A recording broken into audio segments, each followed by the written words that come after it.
But this one is a slightly more somber story, I'm afraid, as it's set in Hiroshima, which obviously is famous for one thing, quite a terrible event. But before we get to that, our story begins with Tsutomu, or Sotomu Yamaguchi is his full name, who is a 29-year-old naval engineer.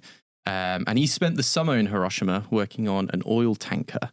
And he's looking forward to getting home and seeing his family the following day. He's been there for a few months now. He's a bit sick of it. He's a bit knackered. He's walking through the shipyard one last time before he goes. He's just doing some bits and bobs. When all of a sudden, he hears the sound of an aircraft above.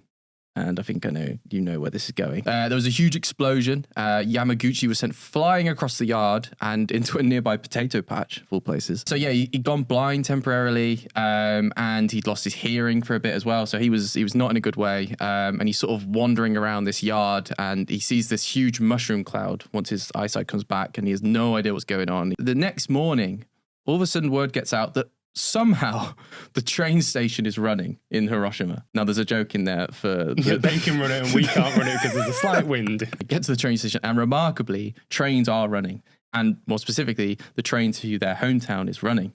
So they're like, brilliant. They get on board, and he gets home, and he's so ill, he can't actually go straight home. He has to go to the hospital. Word gets out to his family that he's at the hospital, so they come and find him. But he's so badly burnt and he's covered in bandages that they don't recognize him. And even when he's telling them it's him, they're like, straight up, they just refuse to believe it's him. Next morning, he wakes up and he's like, right, back to work. He heads down to where he normally works when he wasn't on the placement in Hiroshima. He walks in, everyone's like, what the hell happened to you? He's like, it's fine. But his boss is convinced. Sure, it can't have been that nonchalant.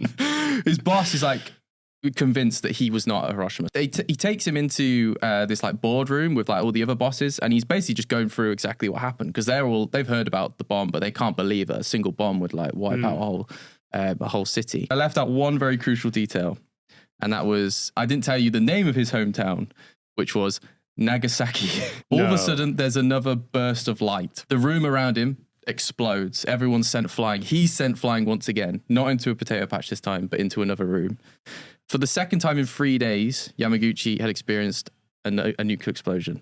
He's one of only a few people in the world to ever He survives them both. He survives again, but this time he has the added dread of like, my family. His family are in Nagasaki. But thankfully, he gets there and both have survived. His wife was actually looking for burn ointment at the time for him. And because she was looking for that burn ointment, she was close to a tunnel. So yeah, if he hadn't come home that first time and she needed that burn ointment, they probably would have died.